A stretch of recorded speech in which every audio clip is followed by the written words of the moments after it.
할렐루야. 오늘도 주님이 주시는 귀한 은혜가 우리 사랑하는 조은유교회 모든 성도님들 삶의 자리에 충만하게 임하시기를 주님의 이름으로 간절히 축원합니다.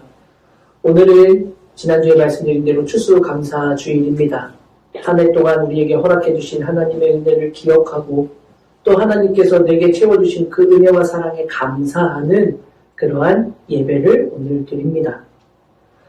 하나님이 한 해를 살게 하시고 그 한 해 동안 우리에게 무엇을 주셨는가, 어떤 은혜로 우리와 함께 하셨는가를 기억하는 것, 그리고 그것을 기억하는 것을 넘어서서 그 모든 주신 것에 대한 감사의 고백을 드리는 것, 참으로 중요하고 우리의 신앙의 자리에서 정말로 귀하고 소중한 것들입니다.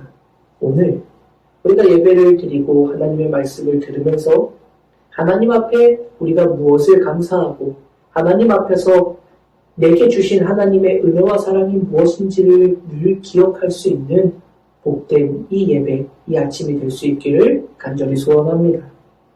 오늘 우리가 살펴본 시편 136편, 이 시편은 저자가 누구인지 분명히 확인되지 않는 작자 미상의 시입니다. 시편에는 여러 시들 중에 어떤 시들은 그 이름이 정확하게 드러나는 시편의 기자의 이름이 정확하게 드러나는 시도 있지만 오늘 시편 136편처럼 그 시를 누가 썼는지는 정확하게 알지 못하지만 그 시편 안에 담겨져 있는 그러한 시들도 있습니다. 오늘 시편 136편이 그러합니다.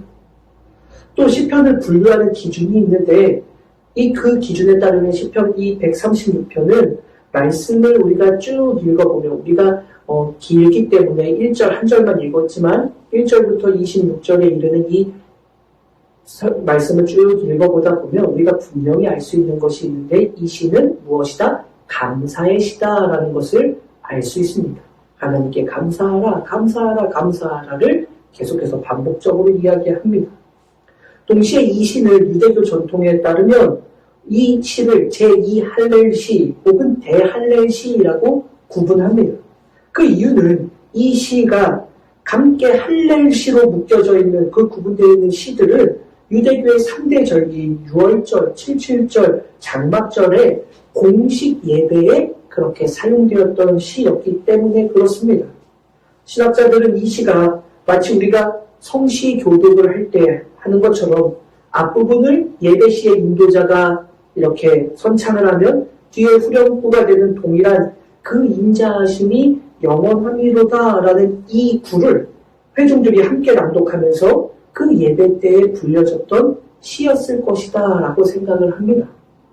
그렇게 보면 이 시는 하나님을 향한 감사의 내용을 담아서 이것을 예배 때에 하나님 앞에 올려드리는 회중의 공통적인 신앙의 고백이라는 것, 예배 때에 사용하는 신앙의 고백이라는 것을 우리는 알 수 있습니다.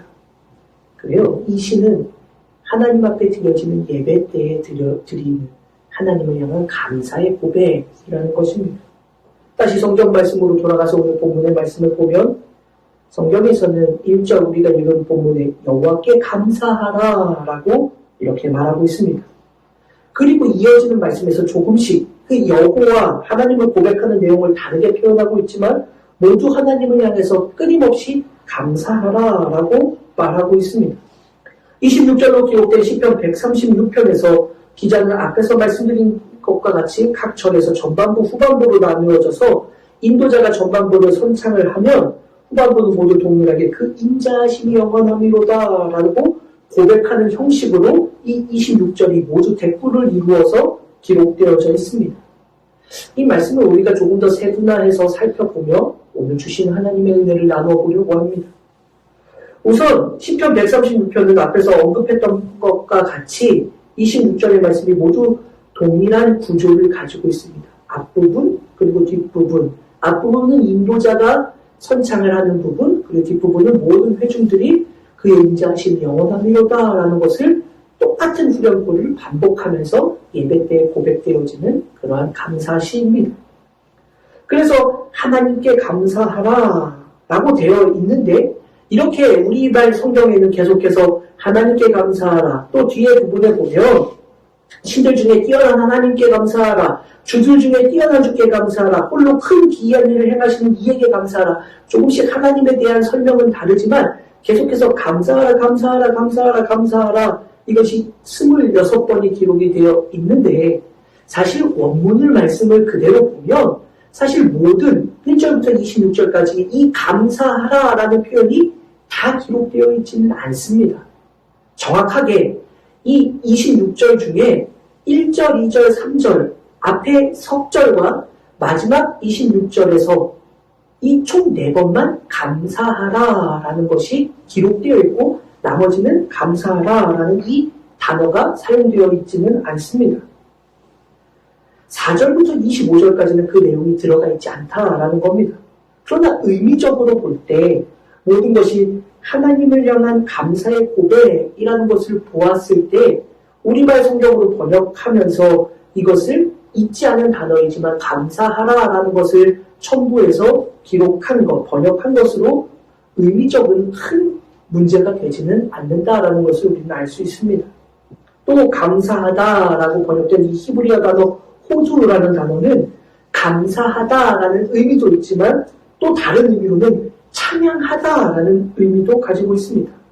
그래서 찬양하는 것으로 창세기 29장 49장에서는 이 단어를 번역해주고 있고 감사라는 의미로 오늘 본문에서는 번역하고 있는데 두 가지가 우리에겐 참 의미가 있습니다. 왜냐? 찬양과 감사가 동시에 일어나고 있는 이 말씀을 통해 우리의 감사가 찬양, 곧 예배를 통해 나타난다. 예배는 감사의 고백을 드리는 것이 예배다라는 것을 우리에게 말씀하고 있는 것입니다. 바로 여기에 중요한 예배의 원리를 우리는 배울 수 있습니다. 사랑하는 여러분, 우리는 예배를 지금도 드리고 있고 우리는 항상 예배를 드리는데 예배는 과연 무엇입니까? 예배는 오늘 말씀에 따르면 감사하는 것, 즉 하나님의 은혜에 감사드리는 것, 바로 그것이 예배다라고 우리에게 알려주시는 것을 우리는 잊지 말아야 합니다. 특별히 오늘은 추수감사절, 추수감사주일 예배를 드리고 있습니다. 지난 1년 동안 우리를 돌보신 하나님의 은혜와 사랑, 그것에 대한 감사의 고백을 드리는 예배입니다. 마땅히 오늘은 하나님을 향한 감사의 고백을 끊임없이 드려야 됩니다. 그런데 오늘 본문을 통해서 우리가 깨닫게 되는 것은 단지 오늘이 추수감사주일이기 때문만이 아니라 우리의 예배는 언제나 하나님을 향한 감사의 고백이 되어져야 진짜 예배다라는 것을 우리에게 알려주고 있는 것입니다. 바로 예배란 우리가 하나님 앞에 올려드리는 감사의 고백이 예배의 중심이 되는 것, 바로 이것이 진짜 예배라는 것을 우리에게 말씀하고 있는 것입니다. 그러면 여러분, 우리의 예배에 있어서 감사가 결코 빠지지 않아야 된다. 그것이 예배의 중심이다라고 말하고 있는데 과연 우리의 예배는 어떠합니까? 우리의 예배의 중심이 감사로 채워져야 하고 예배의 가장 중요한 부분에 있어서 하나님을 향한 감사의 고백이 전해져야 하는데 그것이 바로 우리의 예배가 되어야 한다라고 성경이 우리에게 말씀해주고 있는데 우리의 예배는 정말 진짜로 감사로 채워지고 하나님을 향한 감사의 고백으로 아름답게 하나님께 영광을 돌려드리고 있는가? 우리의 예배가 언제나 항상 하나님을 향한 감사의 고백으로 시작하고 그것이 전부이고 그것으로 맞춰지는 그런 예배의 모습을 가지고 있는가? 우리 스스로 돌아보아야 합니다. 참 안타깝게도 언제부터인가 우리의 예배는 하나님을 향한 감사의 고백이 예배의 중심이 되기보다는 하나님이 내게 주시는 위로가 예배의 본질처럼 변화되어 버린 것들을 우리는 바라보게 됩니다. 예배의 중심이 내 편에서 하나님이 나에게 허락해 주신 모든 은혜에 대한 감사의 고백으로 하나님 정말 하나님이 제게 이런 것들을 주셔서 이런 일들의 상황 속에서도 우리를 건져내 주셨기에 감사합니다라고 하나님께 영광을 돌리는 이 감사의 고백보다는 하나님 내 인생에서 이러한 어려운 일들이 있는데 위로해 주세요. 내 인생에서 힘든 시간들을 지내고 있는데 하나님 나에게 이런 은혜를 주세요. 도와주세요, 해결해주세요 라는 것이 어떨 때 보면 우리의 예배의 중심을 그것에 묶어놓고 있지는 않는가? 저도 말씀을 생각하며 돌아보게 됩니다. 예배를 통해 하나님의 은혜와 사랑에 감사하는 것보다는 하나님이 오늘 내게 주시는 말씀이 내게 힘이 되어야 되고 하나님이 내게 주시는 말씀이 내게 복받아라 라는 것이 되고 하나님의 말씀을 통해 내 삶이 회복되고 치유되는 것만 그것만을 집중하면서 내 삶의 용기를 북돋아 주시는 말씀을 듣기만을 바라는 그러한 모습으로 예배의 모습이 변질되어 있지는 않은가. 내 팍팍한 삶 속에 하나님이 위로해 주시고 하나님이 용기를 북돋아 주시고 희망을 찾게 되는 것만 바라보면서 그것만 바라보며 하나님은 내게 모든 것을 주시기만 하는 것으로 그렇게 예배의 모습이 바뀌어 있지는 않은가. 그런 모습들이 우리 가운데 있을 때가 많다라는 것을 저도 스스로 돌아보게 됩니다. 예배란 하나님이 나에게 주신 은혜를 감사하는 것이 첫 번째여야 합니다. 예배란 하나님이 내게 어떠한 상황 속에서도 부어주시는 놀라운 은혜와 사랑이 전부여야 합니다. 그것에 대한 감사가 전부여야 합니다. 하나님이 내게 무엇을 주셔야 그것이 떨어지는 감을 바라보면서 이게 언제 떨어질까만을 바라보는 것이 예배가 아니라 진짜 예배는 돌이켜보건대 모든 순간순간이 하나님의 은혜였습니다를 기억하며 감사하는 것, 바로 그것이 우리의 예배가 되어야 한다라는 것을 잊지 않는 믿음의 자녀들이 되시기를 바랍니다. 물론 우리 하나님은 하나님의 백성들이 주님을 통해 힘을 얻고 다시 일어서고 세상을 향해 담대히 나아가기를 당연히 바라고 계십니다. 그러나 예배의 진짜 본질은 그것에 있는 것이 아니라 하나님께 감사하는 것에 있다라고 말씀하고 있는 바로 오늘 본문의 시편의 기자의 고백이 바로 우리의 고백이 될 수 있기를 간절히 소원합니다. 하나님을 향한 감사의 예배, 내게 허락하신 은혜와 사랑에 대한 감사가 예배의 본질이라는 것을 늘 기억하십시오. 예배는 그 예배를 통해 내가 하나님께 무언가를 얻어내는 것이 아니라 내게 허락해 주신 은혜를 하나하나 기억하며 하나님 앞에 감사를 올리는 것입니다. 언제나 하나님 앞에 감사하는 복된 주님의 자녀들이 될 수 있는 우리 사랑하는 조은육교의 모든 성도들이 되시기를 주님의 이름으로 간절히 축원합니다. 감사의 대상이 되시는 하나님이 어떤 분이신가? 이 시편의 기자가 고백하는 그 고백의 내용도 우리는 주목해 보아야 합니다. 1절에서는 여호와라고 말하고 있는데 2절에서는 그 여호와 하나님을 신들 중에 뛰어난 하나님, 또 3절에는 주들 중에 뛰어난 주께라고 표현하고 있습니다. 이는 하나님은 어떤 분이신가를 우리에게 분명히 선언적으로 고백하고 있는 것입니다. 하나님은 어떤 분이신가? 신들 중에 뛰어나신 분, 주들 중에 뛰어난 주라고 오늘 본문은 그렇게 말해주고 있습니다. 이것이 사실 우리의 신앙의 자리에서는 조금 약간 오해의 여지가 있는 그런 이야기입니다. 사실 우리의 신앙의 자리에서 보면 우리의 신앙의 고백 속에 보면 오직 하나님만이 한 분만이 하나님이시고 세상의 모든 신들은 다 헛된 것이다 라고 우리는 고백하지 않습니까? 유일신사상이라는 것이죠. 하나님만이 진짜 신이고 모든 세상의 신들은 다 거짓이다 라고 우리는 그렇게 믿음으로 고백을 합니다. 그런데 여러분, 오늘 이 말씀을 보면, 이 말씀을 그대로 보면 이 세상에는 많은 신들, 주라고 불리는 신들이 있다라는 것으로 이해되기 때문에 우리는 오해할 수 있습니다. 그러나 이것을 우리의 지금의 신앙의 관점으로 이것을 바라보고 오해해서는 안 됩니다. 이 표현은 당시 이 신앙의 고백을 하고 있는 시편의 기자, 바로 그가 살아가고 있는 시대적 자리에서 이해해야만 합니다. 당시의 문화에는 다신적인 관념을 가지고 있는 것이 보통 일반적인 것입니다.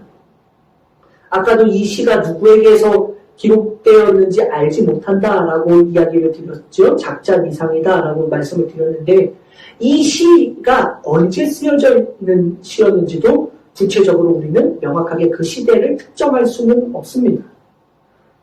다만 이 시가 이스라엘의 3대 절기의 예배 때에 그러니까 사용되었던 예배시였다라는 것을 생각해 본다면 우리는 당시의 문화가 만나는 이스라엘의 상황을 이해하면서 이 시를 우리는 이해해 보아야 합니다. 당시 이스라엘은 유일하신 하나님을 고백하고 하나님 외에는 다른 신은 없다라고 고백하면서 그렇게 믿음을 지켜왔지만 여러분 주변 나라들은 많은 다른 신들을 섬기고 있었습니다. 그들의 자리는 주변국의 수많은 이방 신들과 만나는 그러한 자리였다라는 것입니다. 그런 이들에게 시편의 기자는 세상에서 말하는 수많은 신들이 있지만 오직 하나님만이 유일하신 하나님이시다. 바로 그 하나님께만 우리는 찬양해야 한다라는 것을 신앙의 공동체 속에서 그렇게 말하고 있는 것입니다. 세상의 많은 영향 속에서 하나님 아닌 것이 마치 신처럼 외쳐지는 그러한 자리에서 오직 우리의 하나님만이 유일한 하나님이시다 라는 것을 우리에게 분명히 말하고 있는 것입니다. 그래서 시편의 기자는 4절부터 9절에까지 그 하나님은 누구신가? 온 우주 만물을 창조하신 분이라고 바로 이어서 말하고 있는 것입니다. 그 하나님은 누구십니까? 홀로 큰 기이한 일들을 행하신 분입니다. 하늘을 지으신 분, 땅을 물 위에 펴신 분, 큰 빛들을 지으신 분, 해로 낮을 주관하게 하신 분, 달과 별들로 밤을 주관하게 하신 분, 바로 그런 하나님이 우리의 하나님이다라고 그렇게 고백하고 있는 것입니다. 홀로 이 표현을 하나님의 창조의 역사 앞에 첫 번째로 붙여서 시편의 기자는 고백합니다.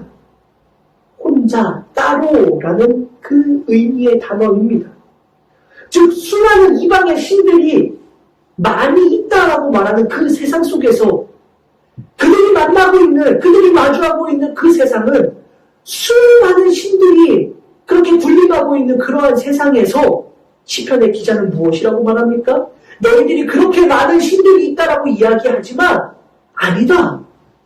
오직 우리 하나님만이 혼자서 이 세상을 창조하신 하나님이시다. 너희들은 가짜다라는 것을 시편의 기자는 명확하게 선포하고 있는 것입니다.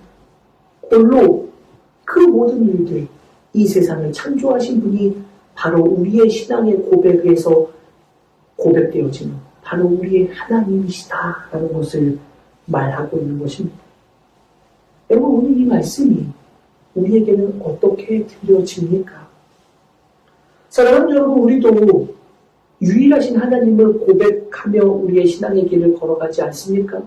세상의 신들은 모두 다 헛되다라고 고백하고 거짓이다라고 고백하면서 오직 한 분 하나님만을 우리는 우리의 주님으로 고백하며 그렇게 신앙의 길을 걸어갑니다.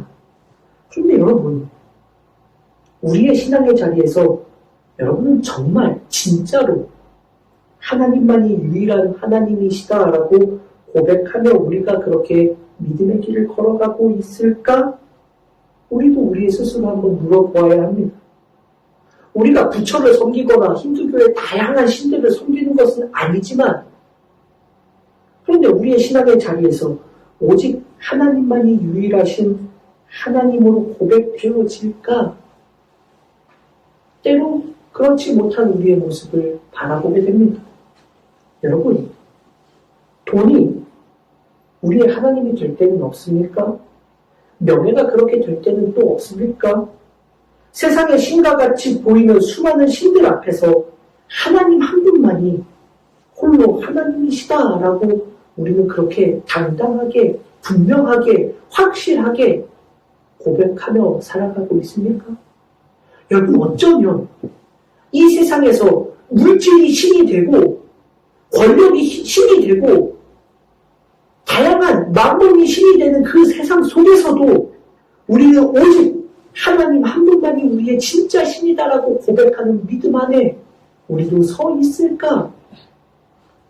저도 우리 모든 성도님들도 분명한 이 믿음의 고백을 할 수 있는 복된 주님의 자녀들이 되시기를 바랍니다.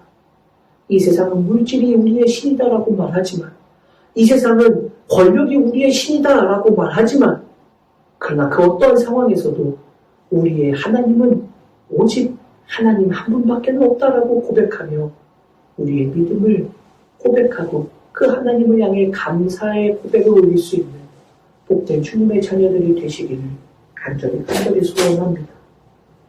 이어지는 말씀에서 하나님은 어떤 분이신가? 시편의 기자는 10절에서 16절까지 하나님은 이스라엘의 백성들을 바로의 압제에서 해방시켜 주신 하나님, 그렇게 고백합니다. 이 표현에서 애굽에서 종살이하던 이스라엘이 애굽 땅을 떠날 수 있었던 이유는, 또 광야의 길을 지날 수 있었던 이유는 오직 하나님께서 그렇게 그들을 이끄셨기 때문이다 라고 고백하고 있습니다. 여러분, 세상의 것이 그렇게 한 것이 아닙니다. 그들의 지혜와 능력으로 그렇게 된 것이 아닙니다. 그들이 가지고 있는 어떤 것으로 그렇게 된 것이 아니다 라고 말하고 있습니다. 오직 하나님께서 그들을 출애굽할 수 있도록 붙들어 주시고 인도하셨기 때문에 그 모든 상황 속에서도 하나님은 홍해를 가르시고 그들을 그 홍해를 마른 땅과 같이 걷게 하셨고, 반대로 애굽의 군대는 그 홍해에 수장되도록 하나님의 능력으로 그렇게 하셨다라고 시편의 기자는 말하고 있는 것입니다. 그들은 광야 땅을 지날 때에 하나님께서 돌보셨기에 가능했다라고 말합니다. 가나안 땅에 들어가서는 어떻습니까? 하나님은 어떤 분이십니까? 애굽 땅을 벗어나게 하신 하나님은 당신의 백성들을 가나안 땅에 들어가게 하시며 가나안의 큰 왕들과 유명한 이들을 모두 물리쳐 주신 하나님이시다라고 고백합니다. 그들의 땅을 이스라엘에게 기업으로 주신 하나님이라고 말하고 있습니다. 여러분, 출애굽하면서 하나님은 그들을 이끌어내시고 가나안 땅을 갈 수 있도록 광야 땅을 지나가게 하셨고, 가나안 땅에 들어가서는 그들의 모든 왕들을 물리치시고 그들의 땅을 이스라엘에게 기업으로 주신 하나님이라고, 하나님은 이러한 분이시다라고 시편의 기자는 고백하고 있습니다. 여러분, 이 시편의 기자의 고백을, 바로 이 고백을 쭉 들어보면서 여러분, 하나님은 어떤 분이신가? 그래요, 여러분, 하나님은 우리에게 있는 모든 것을 허락해 주신 분이다. 하나님이 허락해 주셔서 우리는 이 모든 것을 이루게 되었다라고 시편의 기자는 고백하고 있는 것입니다. 사랑하는 여러분, 오늘 우리는 이 말씀을 통해 우리도 고백할 수 있어야 합니다. 우리의 삶의 자리에서 우리는 하나님을 어떻게 고백하시면서 살아가고 있습니까? 우리는 우리가 이룬 모든 것들을 내 힘과 내 능력으로 이룬 것이라고 생각하며 살아갈 때가 있지는 않습니까? 내가 가지고 있는 지혜와 내가 가지고 있는 능력이 나를 이렇게 만들어 놓았다. 때때로 하나님이 도와주시기도 했고 때때로 하나님이 힘을 주시기도 했지만, 그러나 그 모든 것, 지금 내가 누리고 있는 이 모든 것들은 다 내가 수고하고 내가 땀방울 흘리고 내가 노력해서 이루어낸 것이야. 다 내가 한 거야 라고 말하며 그렇게 살아갈 때가 있지는 않습니까? 오늘은 추수감사 주일이지요. 한 해 동안 우리에게 허락하신 하나님의 은혜를 여러분, 때로는 어쩔 때 보면 내가 수고한 땀방울에 하나님의 은혜를 그냥 더해주셨다 라고 생각하며 그렇게 살아올 때가 있지는 않습니까? 오늘 시편의 기자는 우리에게 이렇게 말하는 겁니다. 하나님이 아니셨다면 우리는 가나안 땅에 들어갈 수가 없었다라는 것입니다. 출애굽한 것도 하나님이 이끄셨기 때문이고, 광야 땅을 지난 것도 하나님이 우리를 돌보셨기 때문이고, 가나안에 들어가서는 모든 왕들을 물리쳐 주시고 그들의 땅을 우리에게 주신 것, 내가 아니라 하나님이 그렇게 해 주신 것이다 라고 고백하는 것입니다. 사랑하는 여러분, 지난 한 해, 아니 내 인생의 모든 자리를 다 돌아보았을 때 우리도 이러한 고백을 할 수 있기를 바랍니다. 내가 가지고 있는 능력이 나를 여기까지 오게 한 것이 아닙니다. 내가 가지고 있는 힘이 나를 지금 이 자리에 세워놓은 것이 아닙니다. 그래서 우리가 잘 아는 것처럼 사도 바울은 나의 나 된 것은 다 하나님의 은혜다라고 우리에게 고백하고 있지 않습니까? 사랑하는 여러분, 오늘 우리도 이 믿음을 고백할 수 있기를 간절히 소원합니다. 그래야 우리가 수고의 땀방울을 흘리기는 합니다. 우리가 아무것도 안 하는 것은 아닙니다. 그러나 내가 수고했기 때문에 이 자리에 온 것이 아니라는 것을 우리는 기억해야 합니다. 하나님이 우리를 인도하시지 않으셨다면, 하나님이 나를 이 길로 이끌어가지 않으셨다면, 아무리 내가 수고하고 아무리 내가 노력한다 한들 이 자리에 올 수 없다라는 것을 우리는 한순간도 놓치지 말아야 합니다. 지금까지 지내온 것 다 주님의 은혜다라는 것을 항상 고백할 수 있는 복된 주님의 자녀들이 되시기를 주님의 이름으로 간절히 축원합니다. 여기까지 보면 하나님의 능력과 간섭하심으로 이스라엘을 인도하신 하나님, 우리의 삶을 이끄시는 하나님의 놀라운 능력을 바라보게 됩니다. 우리에게 이런 삶의 자리를 살아가게 된다면, 우리가 바로 이러한 삶의 자리에서 살아간다면 우리도 하나님 앞에 이런 고백할 수 있겠지요? 그런데 이어지는 23절을 보면 우리가 주목해 보아야 할 표현들이 이렇게 나오게 됩니다. 23절의 말씀에 우리를 비천한 가운데서도 기억해 주신 이에게 라는 표현입니다. 이 표현에 대해서 신학자들의 의견은 매우 다양합니다. 이 비천한 시기가 도대체 언제인가에 대한 그런 의견들입니다. 이 비천한 시기를 어떤 이들은 이스라엘의 영적인 암흑기였던 사사시대를 말하는 것이다 라고 그렇게 말하는 이들도 있습니다. 또 어떤 이들은 바로 이 시기가 이스라엘 백성들에게 있어서 가장 참혹했던 바벨론 포로기 시대, 바로 그때였을 것이다 라고 말하는 이들도 있습니다. 그때로부터 이스라엘 백성들이 돌아와서 다시 제2성전을 지을 바로 그때까지일 것이다 라고 보는 이들도 있습니다. 또 어떤 이들은 여러 다양한 시기들이다 라고 말하는 이들도 있습니다. 어찌되었든 간에 그 시기가 어떠한 상황이었을 것이다라고 우리는 분명히 특정할 수는 없지만 그 어떤 시기라고 하더라도 이 비천한 가운데 바로 이것을 우리는 주목해 보아야 합니다. 비천하다라는 이 단어의 원뜻은 굴욕을 주다, 낮아지다, 욕보이다 라는 뜻입니다. 그렇게 보면 우리는 생각해 보아야 할 것이 있습니다. 여러분, 하나님의 은혜로 돌보심을 받은 자들도 낮아지는 자리, 굴욕을 당하는 자리, 바로 그 비천한 자리에 놓이게 될 때가 있다라는 것입니다. 그런데 여러분, 많은 경우에 특별히 믿음의 길을 걸어가는 이들에게 있어, 신앙인들에게 있어서 정말 많은 경우에 비천한 자리를, 바로 이 비천한 자리를 만나게 되면 신앙이 흔들려 버릴 때가 있습니다. 믿음을 가지면 내 인생이 언젠가 잘 되어야 되는 것 아닌가라고 생각하는데 그렇지 못하고 갑자기 비천한 자리에 놓이게 될 때, 물질적으로 어려움을 당하거나 건강상으로 문제를 만나거나 세상적으로 곤경한 자리에 처하게 될 때, 내 자녀들이 잘 되지 않고 어려운 일들을 만나게 될 때에 이런 경우를 만나면 믿음의 자녀들은 오히려 낙심하고 실망하게 될 때가 있습니다. 내가 믿음의 길을 걸어가면 내 인생이 모든 것이 다 좋아져야 한다라고 생각하기 때문입니다. 그러나 여러분, 신앙의 자리는 우리가 언제나 꽃길로 걸어가는 그 자리는 아니라는 것을 오늘 말씀을 통해 알게 됩니다.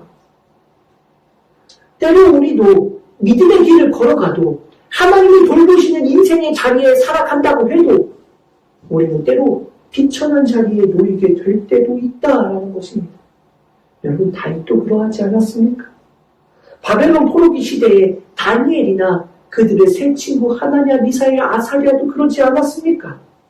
신앙을 지키다가 더 어려움을 당하기도 하고 하나님을 신실하게 따르는 이가 오히려 곤경을 당하기도 합니다. 그것은 하나님이 우리를 떠나셨기 때문이 아니고 하나님이 계시지 않기 때문도 아닙니다. 하나님의 계획을 우리가 다 알 수는 없지만 그러나 분명히 오늘 시편의 기자가 고백하는 것처럼 하나님이 우리를 이끄시는 그 인도하심 속에 살아가도 하나님이 우리를 인도하시는 그러한 은혜의 자리에 살아가다가도 어떨 때에는 비천한 자리를 만나게 될 수도 있다라는 것입니다. 바로 그것이 우리의 자리일 때도 있습니다. 믿음의 길을 열심히 걸어간다고 사업이 실패하지 않는 것이 아닙니다. 믿음의 길에서 하나님을 기쁘시게 하는 일에 내 온 힘을 쏟고 살아가도 건강의 문제를 만날 수도 있는 것입니다. 세상 어떤 것보다 하나님을 위한 일에 열심을 내며 살아가도 자녀들의 인생이 내 뜻대로 되지 않을 때도 만날 수가 있는 겁니다. 그런 비천한 자리들을 믿음의 자녀들도 분명히 만날 수 있습니다. 그러나 그러한 때라고 하더라도 여러분 주목해야 하는 것이 있습니다. 우리를 비천한 가운데에서도 우리가 비천한 그 자리에 빠지게 되었어도 그 다음에 이어지는 말씀이 뭡니까? 여러분 기억해 주신 이 바로 그분이 우리 하나님이시다 라고 말합니다. 그래요 여러분 우리가 비천에 빠질 때도 있습니다. 굴욕을 당할 때도 있습니다. 낮아지는 자리에서 고통을 당할 때도 있습니다. 그런데 여러분 하나님이 우리를 떠난 것이 아니다라고 말합니다. 바로 그러한 자리에 놓여있는 우리를 하나님은 어떻게 하신다고요? 기억하신다라고 말씀하고 있습니다. 여러분 근데 이 기억하다 이 단어가 창세기 8장 1절에서 하나님께서 세상의 모든 것을 물로 심판하실 때 8장 1절에 보면 하나님이 노아와 그와 함께 방주에 있는 모든 들짐승과 가축을 기억하사라고 할 때 같은 단어가 사용되어 있습니다. 그래서 이 단어는 단순히 기억하다라는 것이 아니라 이 단어를 하나님의 편에서 대입해서 사용할 때는 이 단어의 의미가 그냥 기억하는 것이 아니라 조금 달라집니다. 하나님 편에서 하나님이 주어받을 때는 이 단어의 의미가 단순히 기억하는 것이 아니라 기억해서 돌보시다라는 뜻으로 이 말씀이 해석되어집니다. 그래서 이 단어가 은혜를 베풀다, 하나님 편에서 은혜를 베풀다라는 뜻으로 그렇게 해석되어질 수가 있습니다. 그럼 여러분, 우리가 비천에 빠질 때도 있습니다. 곤경에 처하고 낙심되는 자리에 놓을 때도 있습니다. 그러나 우리 하나님은 어떤 분이십니까? 우리의 그 비천의 자리에서 우리가 허덕이고 있을 때, 그 지옥과 같은 고통 속에 몸부림치고 있을 때 하나님은 우리를 기억하시고 돌보셔서 은혜를 베푸시는 하나님이시다라는 것을 잊지 않는 믿음의 자녀들이 되시기를 바랍니다. 하나님은 우리를 기억하십니다. 하나님은 우리를 돌보십니다. 하나님은 우리에게 은혜를 베푸시는 하나님이시다라는 것을 잊지 않는 우리 모두가 되시기를 바랍니다. 하나님과 원수였던 우리라고 해도 여전히 죄인이었던 우리라고 해도 하나님은 우리를 돌보시고 은혜를 베푸셔서 예수 그리스도를 보내주시고 십자가에 내어주셨던 은혜의 하나님이심을 항상 기억하십시오. 지금 우리의 자리가 비천의 자리여도 절망의 자리여도 그렇게 허덕이며 살아가더라도 기억하십시오. 하나님이 잊지 않고 기억하십니다. 하나님이 기억하실 뿐만 아니라 돌보아 주십니다. 하나님이 은혜를 베풀어 주십니다. 바로 그 은혜의 하나님이 우리의 하나님이라는 것을 기억하시기 바랍니다. 우리는 거의 2년 동안 이 코로나 바이러스로 인해서 우리의 일상이 송두리째 빼앗겨버린 것 같은 그런 절망과 같은 시간들을 2년 동안 지내왔습니다. 그런데 여전히 두려움이 끝난 것도 아닙니다. 여전히 불안하고 여전히 두려운 어쩌면 비참한 자리를 우리도 지금 살아가고 있는지도 모릅니다. 더욱이 모든 삶의 숨통마저도 조여오는 것과 같은 답답한 상황들을, 시간들을 보내고 계시는 분들도 있는 줄 압니다. 하루를 살아가는 것이 당장 내일이 아니라 오늘 저녁을 걱정해야 되는 삶의 자리를 살아가는 분들이 계시는 줄도 압니다. 그러한 절망밖에 없는 답답한 하루를 살아가는 그 상황에서도 사랑하는 여러분, 기억하십시오. 하나님이 잊지 않고 계신다. 기억하신다. 그리고 그 하나님은 우리를 돌보아 주실 것이다. 은혜를 베풀어 주시는 하나님이시다라는 것을 잊지 않는, 그 믿음이 흔들리지 않는 사랑하는 주님의 자녀들이 되시기를 간절히 소원합니다. 마지막으로 오늘 우리는 말씀 속에서 한 가지만 더 생각해보고 말씀을 마치려고 합니다. 본시의 첫 구절인 1절로 돌아가서 보면 나머지 25절과는 다른 한 가지의 표현을 우리는 볼 수가 있습니다. 모든 26절의 후렴구는 다 똑같이 어떻게 되어 있다고 그랬어요? 그의 인자하심이 영원하미로다 라고 되어 있는데 우리가 오늘 읽은 본문 1절만큼은 조금 다릅니다. 1절의 말씀에 무엇이라고 기록되어 있습니까? 1절 여호와께 감사하라. 그는 선하시며 그 인자하심이 영원하미로다. 그는 선하시며 라는 구절이 1절에만 기록되어져 있습니다. 하나님을 향해 감사하라는 표현을 선창을 하면 그 이유를 그의 인자하심이 영원하기 때문에 라고 고백하는 것인데 1절에서만 그것의 또 하나의 이유, 그는 선하시기 때문에 라는 것을 우리에게 첨부해서 말씀하고 있는 것입니다. 그는 선하시며 라고 말할 때 이 히브리어 단어는 토브라는 단어입니다. 이 단어는 하나님께서 온 세상을 창조하실 때 그 창조하신 모든 것을 보시기에 좋았다라고 말씀하실 때 그 좋았다라는 단어가 바로 똑같은 단어 토브라는 단어입니다. 하나님은 좋으신 분이다라고 시편의 기자는 말하는 것입니다. 왜 하나님이 좋으신 분입니까? 좋은 상황 때문에 하나님이 좋으신 분이 아닙니다. 우리가 생각할 때 우리는 내가 좋은 상황일 때만 하나님은 좋으신 분이라고 고백할 때가 너무나도 많습니다. 내가 하는 일이 잘 될 때, 내 뜻대로 될 때, 그때 이야 하나님은 살아계시네 그렇게 말할 때가 있지 않습니까?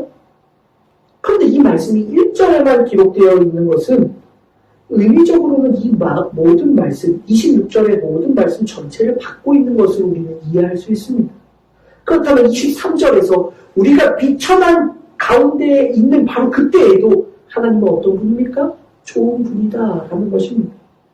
24절에서 우리를 우리의 대적에서 건지신 이에게 라는 표현을 보면 지금 현재 이들은 대적을 만나고 있는 겁니다. 그런데 그 바로 대적을 만나고 있는 그 상황에서도 하나님은 좋은 분이다.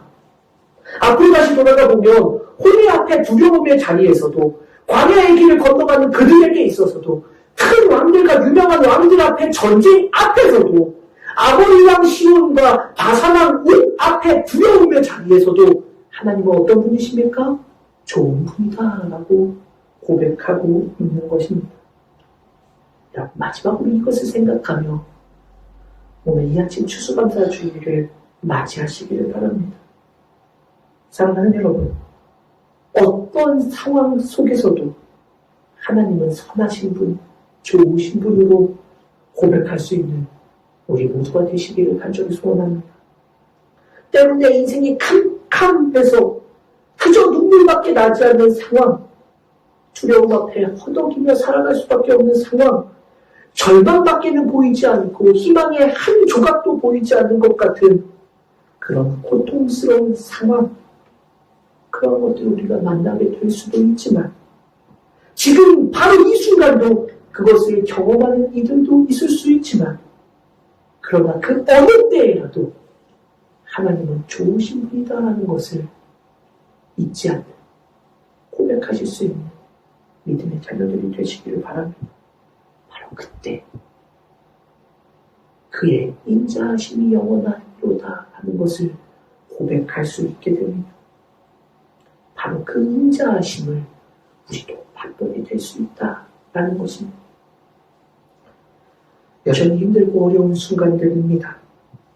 여전히 긍정적인 것보다는 부정적인 것들이, 두려움들이 우리를 억누르며 우리를 힘들게 하는 그러한 삶의 자리입니다.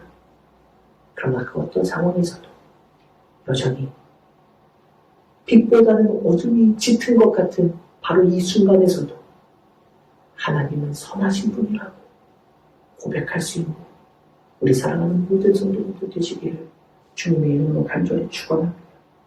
바로 그때 그 믿음의 고백 속에서 우리는 하나님의 은혜를, 하나님의 인자하심을 맛보게 될 것입니다. 하늘을 돌아보며 하나님께 감사의 고백을 하는 오늘 이 아침, 좋은 것보다는 괴로웠던 것들이 더 많았던 이 시간일지라도 하나님은 선하십니다라고 고백하며 하나님이 우리에게 주실 은혜와 사랑, 그것은 변함이 없다라는 것을 고백하며 하나님 앞에 감사를 돌릴 수 있는 복된 주님의 자녀들이 되시길 주님의 이름으로 간절히 축원합니다. 기도합니다. 하나님 감사합니다. 하나님은 선하신 분임을 고백합니다. 어떤 상황에서도 하나님은 선하십니다. 바로 그 하나님을 고백하며 하나님 앞에 감사하게 하여 주옵소서. 하나님 앞에 감사하며 하나님의 영광을 바라보는 모든 이들에게 하나님은 분명 은혜를 베푸신다는 믿음으로 오늘도 여전히 하나님의 선하심을 찬양할 수 있고 감사할 수 있는 복된 주님의 자녀들로 살게 하옵소서. 감사를 드리며 거룩하신 예수님의 이름으로 간절히 기도 올리옵나이다. 아멘.